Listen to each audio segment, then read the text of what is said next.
Voilà, nous avons nos Bibles. Nous sommes dans notre texte. 1 Corinthiens 15, versets 3 à 4. Puis nous allons sauter pour lire le verset 8.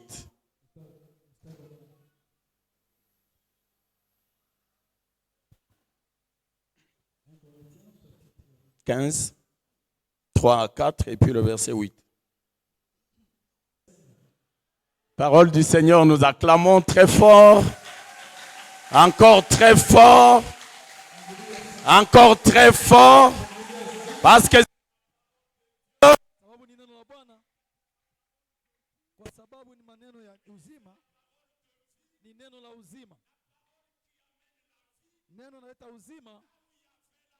mahali palikuwa mauti. Neno la Mungu linapokuja napo kulikuwa mauti, inaleta uzima. Ni neno la uzima. Ni neno la kusimamisha. Parole du rétablissement. Oui, c'est la parole de Dieu. Oh, alléluia. Alléluia. La parole de Dieu. Bien-aimés dans le Seigneur, Dieu vous connaît. Alléluia. Que quelqu'un dise qu'il ne le dise pas à son voisin. Qu'il le dise à haute voix, Dieu me connaît.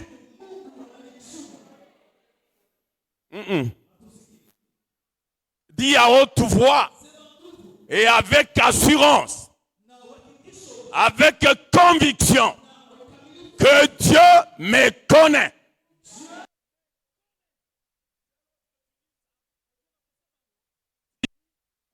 Souffrance.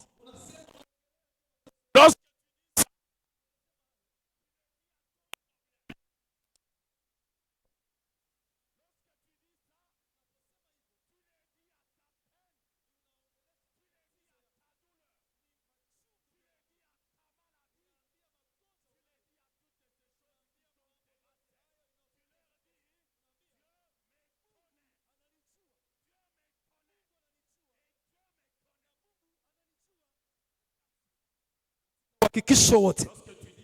Naposema hayo, hiyo shida zinaanza kutitimika. Shida zako zinaanza kutegemea.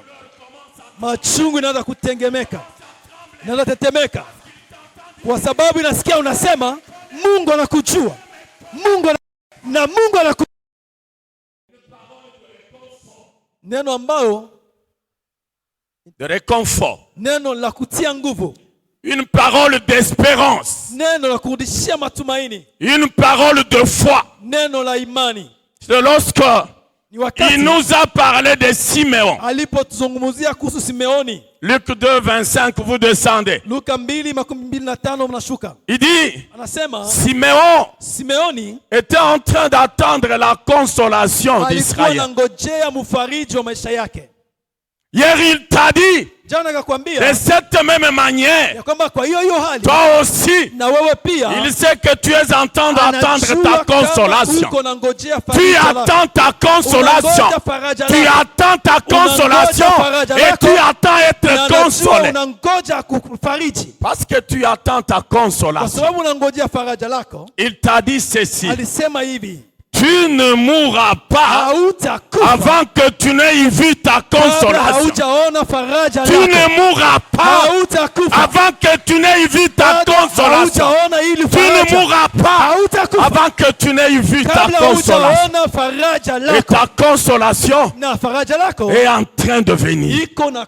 Et ta consolation est en route, en train de venir. Elle est en train de venir. Elle est en train de venir. Elle est en train de venir. Elle est en train de venir.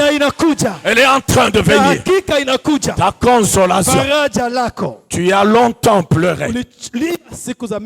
Tu as longtemps gémi.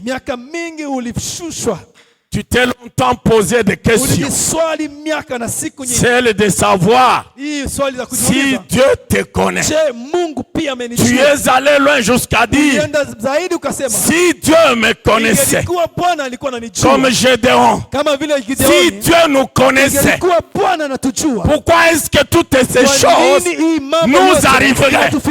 Pourquoi est-ce que des défaites nous arriveraient? Les peines et douleurs, les souffrances, les défaites et toutes les choses semblables. Pourquoi est-ce que ces choses nous arriveraient si Dieu nous connaissait? Dieu te rassure. Il te connaît. Il te connaît. Il connaît ta souffrance. Il connaît ta douleur. C'est ce qu'il a dit à Moïse. J'ai vu la souffrance de mon peuple. J'ai entendu les cris que lui font pousser ses oppresseurs. Et maintenant, je décide de descendre afin de l'en délivrer. Oh, alléluia. Nous allons acclamer pour la gloire de Dieu.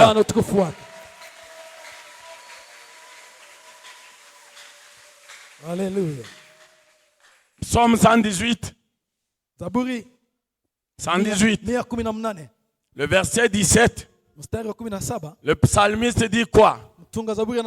Je ne mourrai pas, je vivrai. Alléluia. Amen. Est-ce que quelqu'un peut faire cette déclaration? Quelqu'un peut faire cette déclaration? Je ne mourrai pas, je vivrai. Alléluia. Je ne mourrai pas, je vivrai. Et je vivrai pour raconter les merveilles de Dieu. Je vivrai pour raconter les hauts faits de Dieu. Raconter les bontés de Dieu. Raconter l'amour de Dieu. Raconter la fidélité de Dieu. Alléluia, alléluia. Je vivrai et je raconterai. Alléluia. Amen. Dieu soit loué. Que Dieu soit loué. Amen. Bien-aimé dans le Seigneur. Matthieu 28. 26, pardon. Le premier verset. C'est un texte que nous avons déjà lu dans ce programme. Il dit quoi? Après que Jésus ait achevé tous ses discours, il s'adresse à ses disciples. Il leur dit, est-ce que vous savez que la Pâque a lieu dans 2 jours? Et le Fils de l'homme va être livré pour être sacrifié. Sacrifié. Ili kwamba atakasike. Sacrifié. Ili kwamba apitie mateso. Vous avez perdu votre Swahili. Alléluia. Amen. Faites tout pour ne pas perdre votre Swahili. Que Dieu nous aide. Il dit, le Fils de l'homme va être livré pour être sacrifié.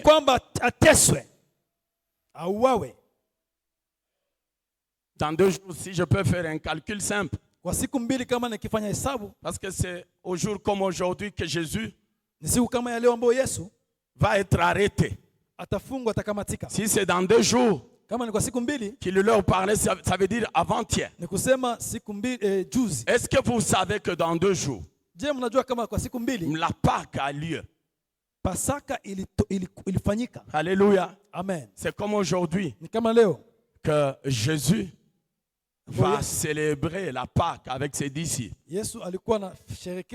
C'est aujourd'hui encore qu'il va instituer la Sainte Seine. Aujourd'hui, jeudi, le début de ses souffrances. C'est aujourd'hui. Alléluia. Amen. Alléluia. Amina. Lorsque vous descendez les versets qui suivent, il dit ceci. Alors, les principaux sacrificateurs et les anciens de peuple s'est réunir dans la cour du souverain sacrificateur Caïphe. Et ils se réunirent pour délibérer sur la manière, sur les moyens d'arrêter Jésus et de l'arrêter par la ruse. Et après l'avoir arrêté, le faire mourir. J'étais en train de vous dire ceci hier. C'est par là que nous nous sommes séparés. Je dis, la logique des choses veut que lorsque quelqu'un est accusé, les juristes parleraient du droit de la défense. Lorsque quelqu'un est arrêté, avant que le tribunal, le juge, avant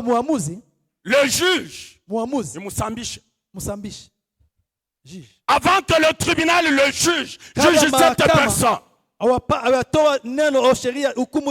de déclarer que cette personne elle est coupable ou pas, cette personne jouit de ce qu'on appelle la présomption d'innocence. La présomption d'innocence, c'est un principe clé en droit. Lorsque, même si vous avez vu quelqu'un en train de voler, parce que vous l'avez amené devant les juridictions, du moment où vous l'amenez devant la juridiction, considérez que cette personne elle est innocente. Même lorsque vous l'avez vu voler, cette personne est innocente. Même lorsque vous l'avez vu tuer, cette personne est innocente. Jusqu'à ce que le tribunal va déclarer sa culpabilité ou non.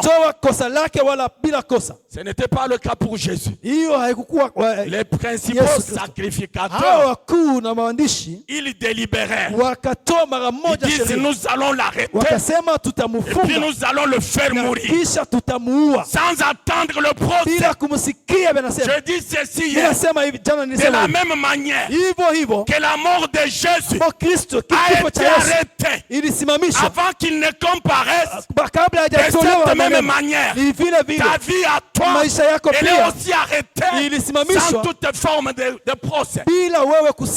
Quelqu'un ne m'a pas encore. On ne va pas dire. Voyons d'abord voir.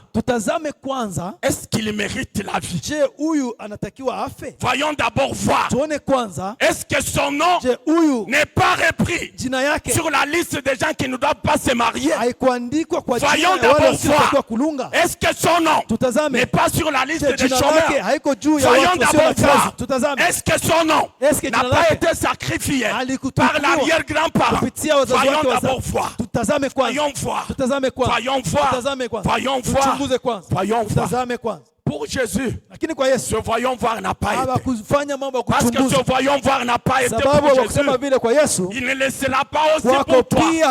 Alléluia. Amen. Pourquoi je dis cela? Parce que ta vie,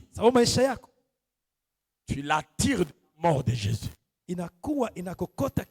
Pourquoi est-ce que je dis cela? Parce que ta santé, tu la tires de la mort de Jésus. Je dis cela parce que ta progéniture, ta descendance, tu la tires de la mort de Jésus. En d'autres termes, sans la mort de Jésus, tu n'étais rien, tu n'avais rien et tu ne pouvais rien avoir sans la mort de Jésus. Amen. Alléluia. Amen. Alléluia. Amen. De la même manière qu'on décida qu'il meurt sans autre forme de procès, de cette même manière, je déclare que la vie est ton partage sans autre forme de procès. Je déclare que la santé et ton partage sans autre forme de procès. Je le déclare. Je le déclare. Je le déclare. Je le déclare. Et Que cela te soit donné. Que cela soit ton partage. Dans le nom de Jésus. Amen. Alléluia. Amen. Alléluia. Amen. Ils disent, il doit mourir. Wanasema inabidi akufe. On n'a pas besoin de savoir s'il est innocent ou pas. Hatuna besoin, hatutaki kujua kama anastahili kufa. Nanjo kufa. Mourir, il doit mourir. C'était déjà scellé. Walikuwa walishaweka muhuri. Alléluia. Amen. C'était déjà scellé. Walikuwa naweka muhuri tayari. Lorsque vous allez à ce même chapitre, Matthieu 26, verset 17. Unaposoma hiyo sura yote. Mathayo 26. Les disciples demandent à Jésus, wafuasi wanamuuliza Yesu, dit maître, où est-ce que vous pouvez vouloir que nous allions vous préparer le repas de la Pâque? Mwalimu, unaweza kutaka tukutayarishie wapi chakula cha Pasaka? Jésus leur dit, allez chez tel. Mwalimu akawaambia mwende mahali fulani. Dites-lui que vous venez de ma part. Mumwambie ninawatuma. Et qu'il vous donne la place pour que vous me prépariez le repas. Ils sont partis. Et les choses se sont passées telles que Jésus leur avait donné les indications. Ils partent, ils préparent le repas de la Pâque. Le repas. Comme nous l'avions dit, ce repas, il comprend l'agneau. En souvenir à l'agneau qui avait été immolé en Égypte et dont le sang avait été appliqué sur les poteaux et linteaux des maisons des enfants d'Israël. Ce repas comprend aussi les pains sans levain. En souvenir à ce pain-là qui avait été préparé par les Juifs, il l'avait préparé à la hâte. Oui, parce qu'il devrait sortir. Il fallait que ce pain soit préparé en toute hâte. Ce repas de la Pâque comprend aussi ce pain. Ce repas de la Pâque comprend aussi les herbes amères. Et les herbes amères, c'est en souvenir aux souffrances endurées par les enfants de Dieu dans le pays d'Égypte. Les herbes amères, lorsqu'ils étaient en train de les manger, ils étaient en train de se souvenir combien ils ont souffert dans le pays d'Égypte. Et en ce repas, il y avait aussi le vin. Ils ont préparé. Et la Bible dit, pendant qu'ils étaient à table avec Jésus, en train de partager ce repas, alléluia, Amen. Ils partagent ce repas. C'est pour cela que le dimanche, lorsque vous allez immoler une chèvre, pensez à votre voisin. Pensez à celui qui n'en a pas. Alléluia. Amina. On a dit aux enfants d'Israël, l'agneau c'est par famille. Mais parce que ça devrait être terminé le même jour. Si une famille se rend compte que nous sommes peu nombreuses et que nous ne pouvons pas terminer cet agneau, ils devraient partager avec les voisins. Ils devraient partager. Vous allez partager. Et lorsque vous allez partager, ne m'oubliez pas. Alléluia. Amen. N'oubliez pas le pasteur Pierrot. N'oubliez pas. Ils sont en train de partager à table avec Jésus. Et lorsqu'ils sont à table, Jésus leur dit, il dit, je vous le dis en vérité, je vous le dis, l'un de vous me livrera. Une parole choquante. Nous sommes en train de fêter, en train de manger. Mais d'où peut venir cette parole qui vient encore de Jésus, le maître de tout? Il dit l'un de nous, ils étaient frustrés, ils étaient attristés. C'est ainsi qu'ils commencèrent à poser la question à tour de rôle. Seigneur, est-ce moi qui vais te livrer? Est-ce moi qui vais te livrer? Est-ce moi qui vais te livrer? Parce que chacun voudrait se rassurer qu'un sort ne puisse pas tomber sur lui. Alléluia. Amen. Jésus, parce qu'il était agacé par toutes ces questions, il leur dit, c'est celui qui a mis la main avec moi dans le plateau. C'est celui qui me livre. Hein? J'ai dit, c'est pas possible. J'ai dit, lorsque Jésus dit, c'est quelqu'un qui a mis la main avec moi. Ça veut dire, cette personne était très proche de Jésus. Jésus met la main, il prend un morceau, cette personne met la sienne, et il prend aussi un morceau. La personne était trop proche de Jésus. C'est pour cela que je vais te dire que ne sois pas étonné que ça soit tes proches qui te trahissent. Tes proches. Ceux qui sont proches de toi. Peut-être de ta maison. Les gens à qui tu as donné à manger. Les gens que tu as aidés un jour dans la vie. Ne t'étonne pas que ces gens lèvent les talons contre toi. Ne t'étonne pas que ces gens complotent contre toi. Ne t'étonne pas que ces gens fassent des conspirations contre toi. Pourquoi ils le font? C'est parce qu'ils te connaissent mieux. Ils te connaissent mieux. Ils connaissent quand tu dors. Ils connaissent quand tu te réveilles. Ils connaissent le jour que tu as mangé. Le jour où tu as passé nuit affamé. Ils connaissent le jour où tu as acheté une nouvelle robe. Ils connaissent. Ils connaissent. Parce qu'ils sont proches. La personne qui a mis la main, qui a mangé après moi, et cette personne qui va me trahir. Alléluia. Amen. La personne était là. Et lorsque Jésus a dit ça, c'est entré dans les oreilles des autres apôtres.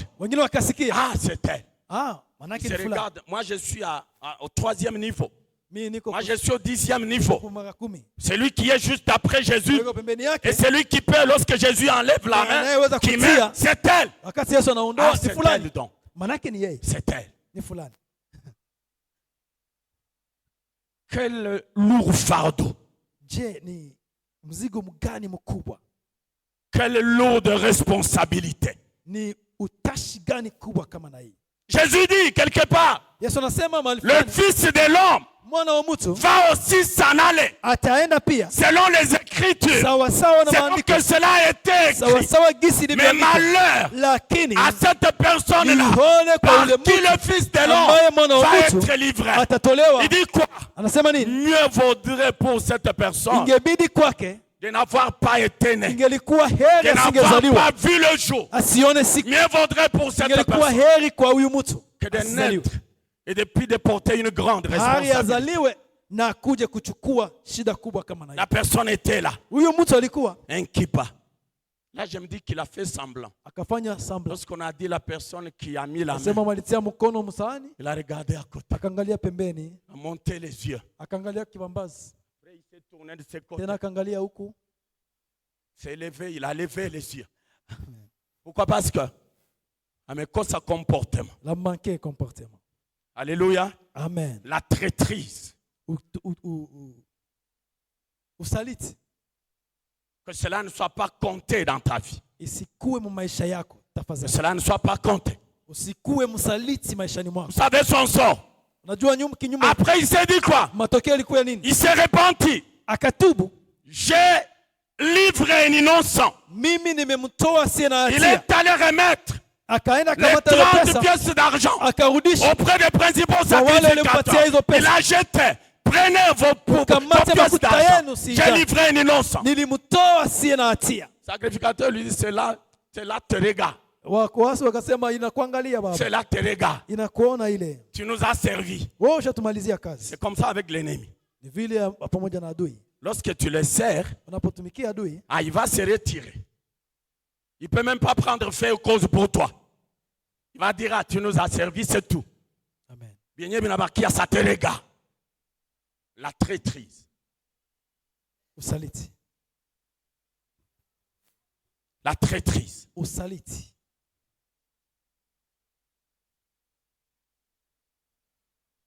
La Bible dit après cela, le courageux, traître, Judas, pose la question à son tour. Après que tout le monde ait posé la question, il regarde Jésus, il dit, Rabbi, est-ce moi? Jésus lui dit, tu l'as dit. Tu l'as dit. Si c'était quelqu'un d'autre, il pouvait se lever et prendre fuite. Pour dire, pour dire ici on m'a déjà découvert. Si je ne fuis pas, c'est la honte et la honte. Mais il est resté courageux parce qu'il devait accomplir la mission. Une sale mission. Alléluia. Amen. Alléluia. Amina. Bien-aimé dans le Seigneur, la Bible dit après cela, Jésus, il prit le pain, il l'élève, il rend grâce. Après avoir rendu grâce, il le rompit. Après l'avoir rompu, il donne à ses disciples. Il dit, prenez, mangez-en vous tous, car ceci est mon corps. Alléluia. Amen. Le corps de Jésus. Il le rompit. Signe que ce corps que vous allez manger, il va commencer par ce soir à être flagellé, à être battu, à être blessé. Ce corps va subir toutes sortes de traitements. Des traitements cruels. Des traitements inhumains. Des traitements dégradants. Il va le subir. Et parce qu'il va le subir, il ne va pas rester intact. Il sera rompu. Jésus rompt le pain en mémoire des souffrances dont il va endurer ce soir même là. La Bible dit après, il prit la coupe, il la soulève, il rend grâce. Après avoir rendu grâce, il donne à ses disciples, prenez et buvez-en vous tous, car ceci est mon sang, le sang de la nouvelle alliance, et le sang qui sera répandu pour vos péchés, pour les péchés du monde. Prenez-en, buvez-en vous tous. Jésus institua la Sainte Seine le soir de jeudi comme aujourd'hui.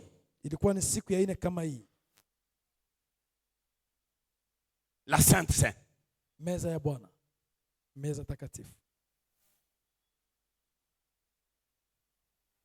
Dans 1 Corinthiens 11, la Bible dit ceci. Il vous demande de vous éprouver avant d'approcher la table du Seigneur. La Bible nous demande de ne pas prendre le corps de Jésus, le sang de Jésus, indignement. Si nous le prenons indignement, nous sommes en train de prendre notre propre condamnation. Notre propre condamnation. Alléluia. Amen. Ce qui m'étonne, c'est que Judas était là. Ayant déjà empoché l'argent de traîtrise, il était là. Lorsque Jésus a distribué la Sainte Seine, il était là. Il a pris tout en étant indigne.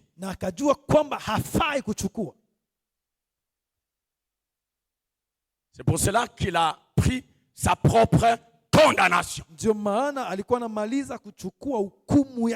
Après qu'il soit parti remettre les 30 pièces,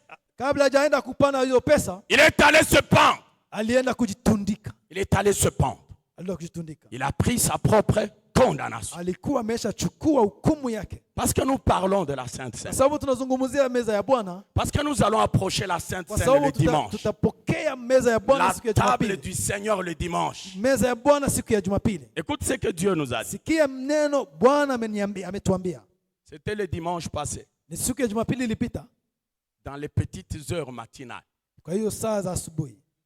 L'Esprit de Dieu nous a dit ceci. Roho Mungu ametuambia hivi. Il nous a saisi et puis il nous a dit ceci. Alituchukua akatuambia. Il a parlé de la Sainte Seine qui va avoir lieu le dimanche ici. Akazungumzia kuhusu meza ya Bwana inakuja siku ya Jumapili. Il nous a dit de vous dire. Alituambia tuwaambie. Que toutes personnes ya kwamba kila mtu dont la vie n'est pas en ordre. Ambaye maisha yake haiko kwa que usawa. cette personne huyu mtu n'ose pas approcher la table du Seigneur. Asisubutu kukaribia meza ya Bwana. Moi je ne te connais pas. Mimi sikujue. Tu te connais. Wewe unajijua. Et Dieu te connaît. Na Mungu ndiye anakujua. Il m'a seulement transmis. Il m'a seulement mandaté de venir te transmettre ce message.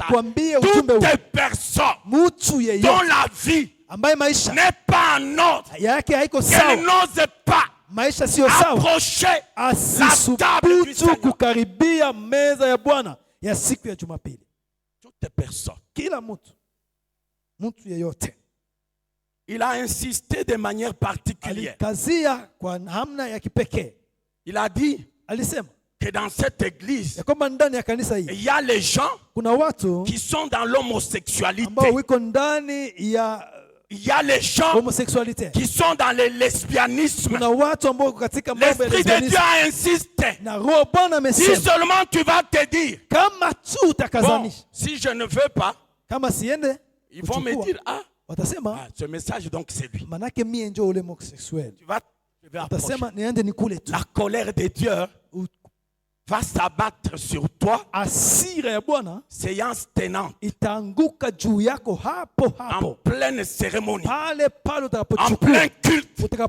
La colère de Dieu va s'abattre sur toi. Na utaenda kwa habari. Ta vie n'est pas en ordre. N'approche pas la table du Seigneur le dimanche. L'Esprit de Dieu est revenu sur une autre catégorie de personnes. Il nous a dit ceci, que dans l'église, Gamaliel Temple, il y a des femmes mariées qui sont en train de suyer leurs lits conjugaux. Elles sont en train de suyer leurs lits conjugaux. Elles sont dans Gamaliel Temple. Que cette autre catégorie de personnes n'osent pas s'approcher de la table du Seigneur. Un bon entendeur. Dieu nous a donné ce message depuis dimanche. Vers 5 heures. C'est aujourd'hui qu'il permet que je le mette à votre disposition. N'approche pas de manière indigne. Éprouve-toi toi-même. Éprouve-toi. Parce que tu te connais. Et parce que celui qui a donné le message te connaît aussi. Éprouve-toi. Éprouve-toi. J'ai les larmes aux yeux lorsque je vous donne un tel message.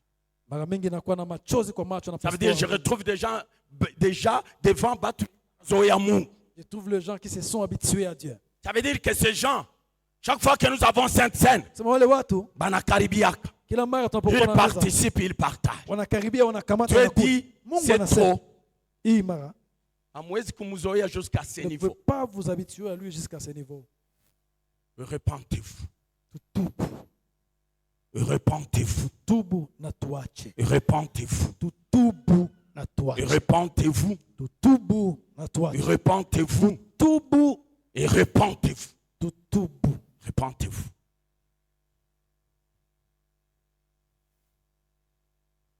Repentez-vous.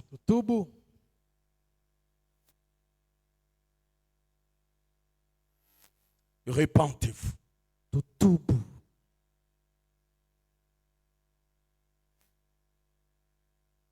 Alléluia. Amen. Ça serait vraiment fouler aux pieds l'œuvre de la croix. Ça serait vraiment négliger l'œuvre de la croix. Ça serait vraiment retourner Jésus à la croix. Comment échapperons-nous? Comment vas-tu échapper? Comment échapperons-nous si nous négligeons une si grande grâce, un si grand salut? Est-ce que tu vas échapper?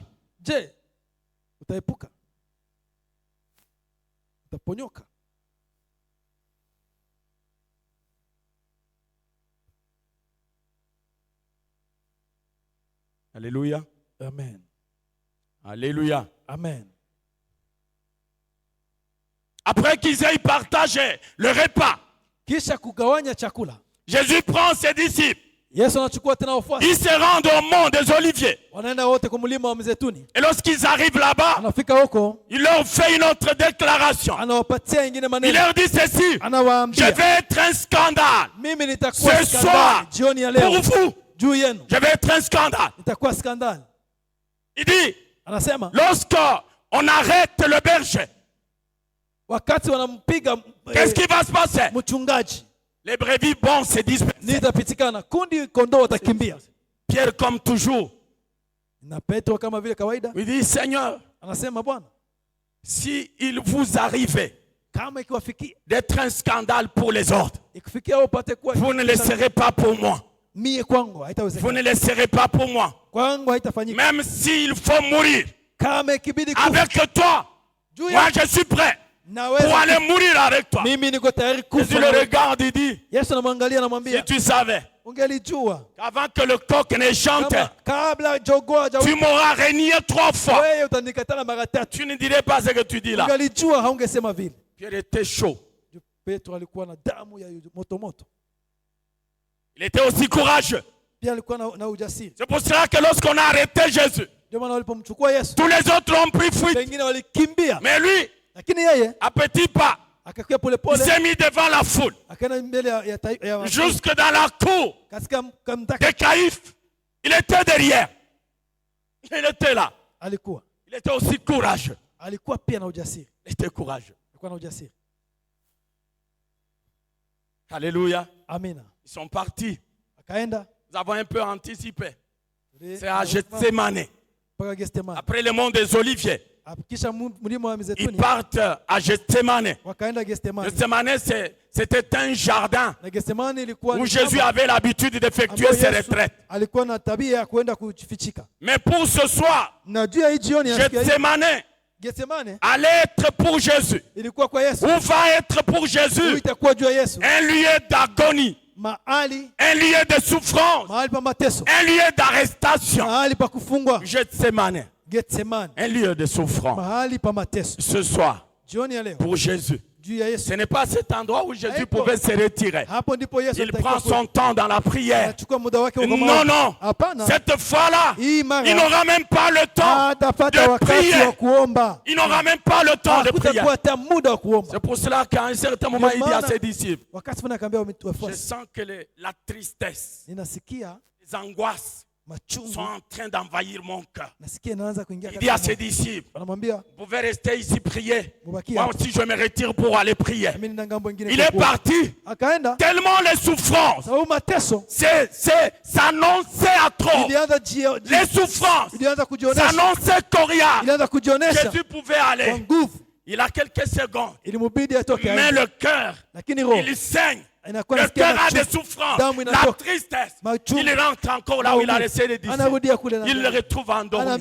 Ah, réveillez-vous. Vous n'avez même pas pu veiller pendant 1 heure. Vous dormez. Il le réveille, il le répare. Il rentre 3 fois. La 3e fois, il le réveille, il dit, réveillez-vous. L'heure est proche. L'heure arrive. Voici, c'est lui qui vient me livrer. Il est là, avec une foule nombre. Il le réveille. Là, une pouvait plus dormir. Il ne pouvait plus dormir. Si tu es en train de dormir, c'est parce que je vous ai parlé hier du mystère du milieu de la nuit. Hier, je vous ai dit cependant un moment où les mauvais esprits sont beaucoup plus actifs. Et tout ce que nous traversons la journée, c'est des choses qui ont été décidées, arrêtées, planifiées en plein milieu de la nuit. Que Dieu vous fasse grâce. Que vous soyez parmi ces gens, les braves, qui chaque minuit ils sont debout. Lorsque le monde des ténèbres fait des incantations tout autour, ils entendent qu'il y a une voix qui retentit. Jésus, Ukobwana, wewe ni mfalme. Alléluia. Amen. Tu les paralyses tous.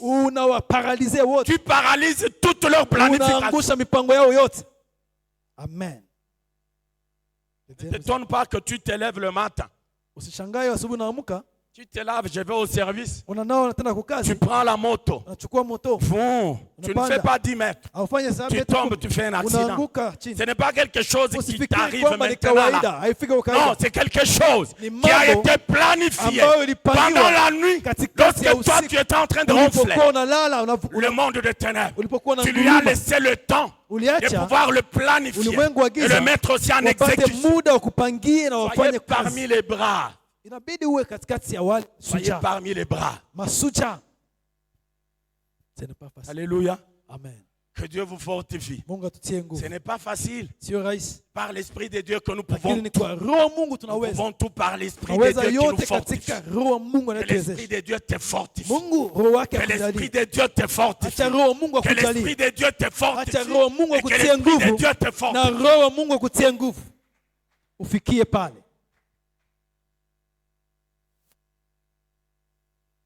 On arrête Jésus. Judas, comme il avait empoché, il me dit c'est quelqu'un qui aimait déjà l'argent.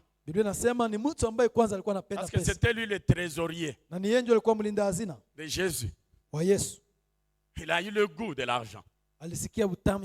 Jusqu'à désirer plus. Il a désiré au-delà. Jusqu'à accepter l'argent du sang. Même les principaux sacrificateurs, lorsque Judas est allé remettre l'argent, ils se concertent, ils se disent, ah, ça c'est l'argent du sang. Nous ne pouvons pas le mettre dans les trésors sacrés. Ça ne peut pas entrer dans les trésors sacrés. Prenons cet argent, allons acheter un champ, une plantation, où on va commencer à enterrer les étrangers. La Bible dit jusqu'aujourd'hui, ce champ-là s'appelle le champ de sang. Il vient par un baiser. Jésus dit, ce que tu viens faire, fais-le mon cher ami. Fais-le. Par son baiser, il livrera le Seigneur. Jésus. On l'a saisi. On l'a amené auprès des principaux sacrificateurs et les anciens des Juifs qui étaient là. Ils ont envoyé la foule, munis des épées, munis des bâtons, comme si la foule allait auprès d'un brigand, d'un voleur de grands chemins. Il était en train d'aller vers Jésus. Jésus qui les avait nourris lorsqu'ils avaient faim. Jésus qui avait guéri leurs malades. Jésus qui avait ressuscité leurs morts. Jésus qui avait fait recouvrer la vue à leurs aveugles. Jésus qui avait fait recouvrer l'audition à ceux-là qui étaient muets. Ils sont allés auprès de lui avec des épées. Ils arrivent. Ils l'arrêtent. Ils se saisirent de lui.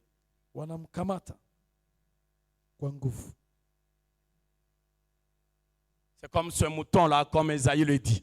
Qui ne cache pas sa face à ceux qui le tendent afichike uso wake kwa wale wenye kumtoa Jésus s'est laissé saisir. Inajiachia ikamatike.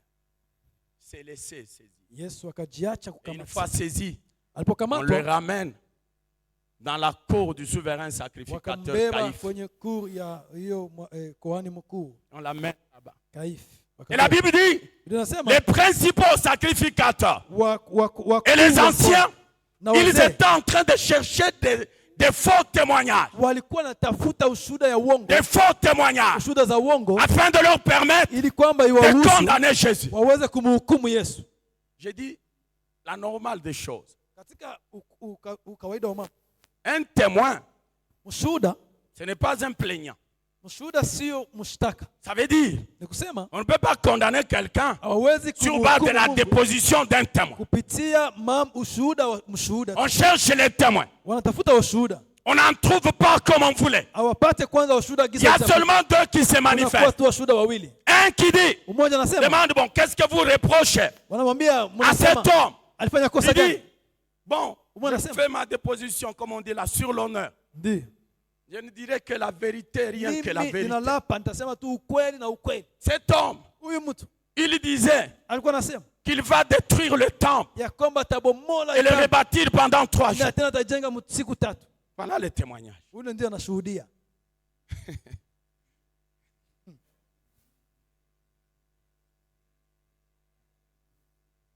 S'il dit, ou il a dit, qu'il va détruire le temple. À qui appartient ce temple? Alléluia. Amen. À qui appartenait ce temple? Si on peut prendre le temple physique comme il est là. Si Jésus dit, je vais détruire ce temple, moi je vais m'opposer. Pourquoi? Mais le temple c'est pour lui, non? Si le propriétaire d'un bien détruit ce bien-là, est-ce qu'il a péché? Il n'a pas péché. C'est pour lui. C'est ça ce qu'on appelle le droit de disposer de son bien. Le maître d'un bien, il a le pouvoir d'en disposer à sa guise, comme il veut. Oh, il a dit qu'il va détruire. Ce temple que nous avons construit pendant 46 ans. Lui, il dit, il va le détruire et le rebâtir pendant 3 jours. C'était aussi un faux témoignage. Parce que Jésus n'était pas en train de parler du temple physique. Il était en train de parler de son propre corps. Si mwenye kitu anasema akivunja akiue, où est ton problème? Ton problème c'est quoi? Parce que c'est lui le maître. Donc c'était un faux témoignage. Caïphe lui dit, qu'est-ce que tu réponds de ce chef d'accusation, de cette déposition? Et dit, Jésus ne répondit rien. Ne répondit rien. Parce que s'il se mettait à répondre, il allait commencer à dire, vous voyez, le temple dont je parlais, ce n'était pas ce temple que vous avez construit. Je parlais au vu de ceci, de la loi, la parole qui dit ceci. Entendu que, étant donné que, vu que, non, il allait commencer à donner des explications. Il ne répondit rien. Alléluia. Amen. Il y a certaines choses pour lesquelles tu n'as pas besoin de t'expliquer. Amen. Alléluia. Tu n'as pas besoin de t'expliquer. Garde seulement silence. Garde silence. Amen. On te combat. Garde silence. Parce que la vengeance, ce n'est pas pour toi. On te jette des flèches. Garde silence. La vengeance, ce n'est pas pour toi. On te calomnie. On dit des choses contre toi. On va t'accuser. Il part ici. Unajua. Unajua. On t'accuse à tort ou à raison. Garde seulement silence. Garde silence. Il y a des choses pour lesquelles tu n'as pas besoin de commencer à te justifier, à t'expliquer. Parce que c'est lui qui a la haine contre toi. Même si tu donnais que les explications, il va les transformer.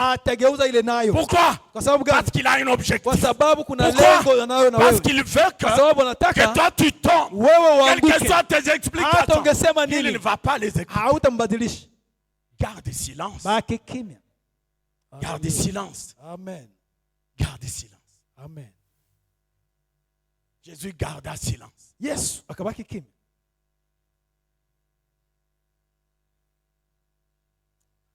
Après chez Caïphe, non, lui d'abord lui pose aussi une autre question. Il dit, dis-nous, il semble que c'est toi, le Christ de Dieu. À cela, Jésus a répondu. Il dit, tu l'as dit.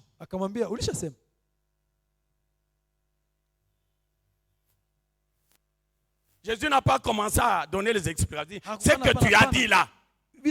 C'est ça. C'est ça.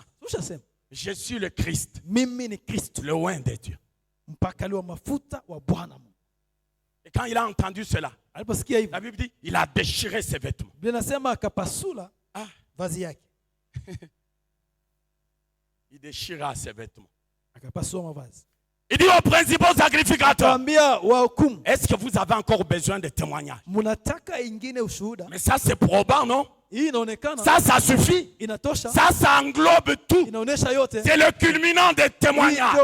Il est au-dessus de tout. Et il englobe en dessous de lui tous les autres témoignages. Est-ce qu'on a encore besoin d'autres témoignages?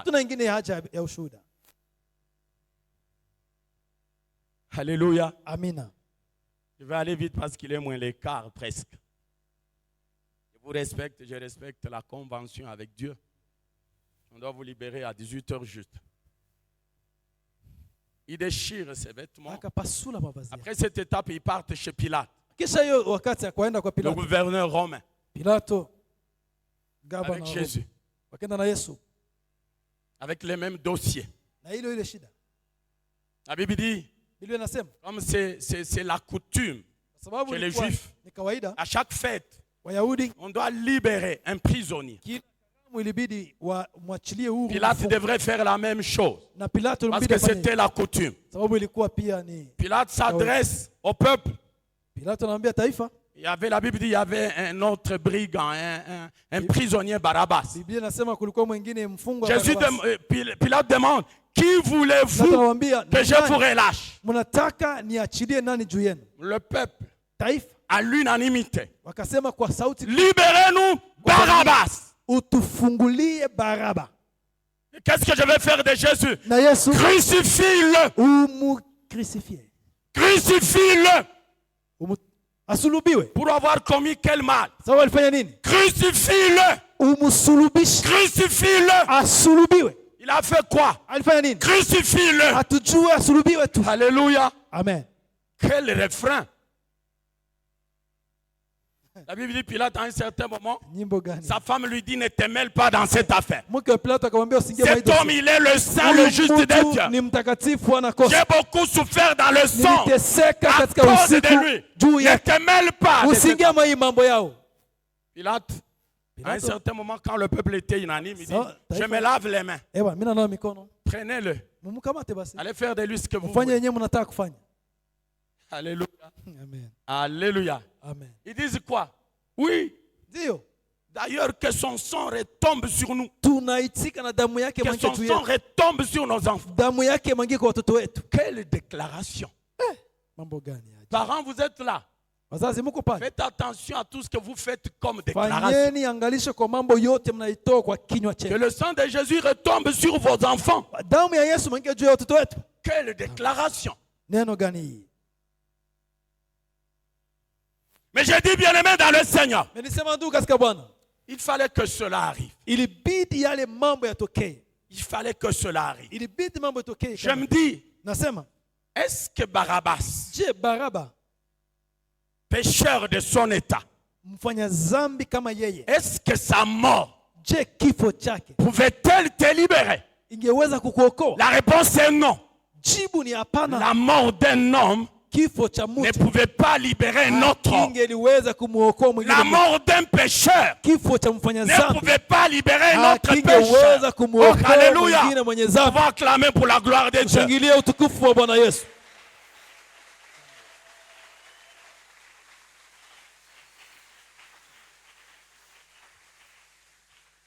Les Juifs qui criaient, crucifiez-le. Ils étaient en train de plaider pour toi sans le savoir. Alléluia. Ils étaient en train de plaider pour toi sans le savoir. Ils étaient en train de plaider pour toi sans le savoir. Crucifiez-le. Crucifiez-le. Crucifiez-le. C'était pour que toi et moi nous soyons sauvés. Le sang de Barabbas, un sang pécheur, ne pouvait pas te sauver, ne pouvait pas me sauver. Barabbas ne pouvait pas te sauver, il ne pouvait pas me sauver. Barabbas, il ne pouvait pas te sauver, il ne pouvait pas me sauver. Il fallait qu'un saint meure pour sauver les impies. Il fallait qu'un Dieu meure pour sauver les hommes, les humains. Oh, alléluia. Alléluia. Alléluia. Alléluia. Alléluia. Alléluia. Alléluia.